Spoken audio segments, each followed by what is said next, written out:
صباح البلد. احنا معاكم لغاية الساعة 10 بفقرات ومواضيع متنوعة. بتمنى لكم متابعة طيبة، والبداية بالعناوين.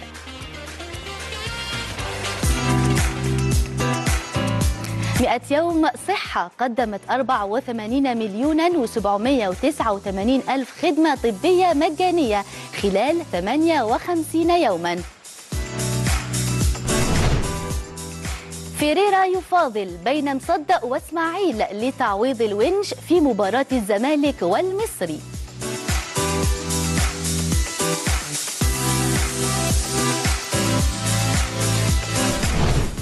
تمساح شاطئ أبو تلات، خبراء يكشفون الحادث بفعل فاعل ووجوده في البحر المتوسط مستحيل طبيعيا.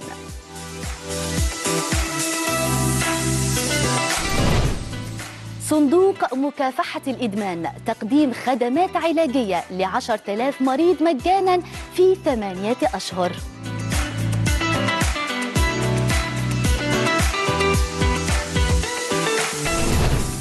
وإسبانيا غرامات على أصحاب العمل الذين يزعجون موظفيهم برسائل خلال الإجازات.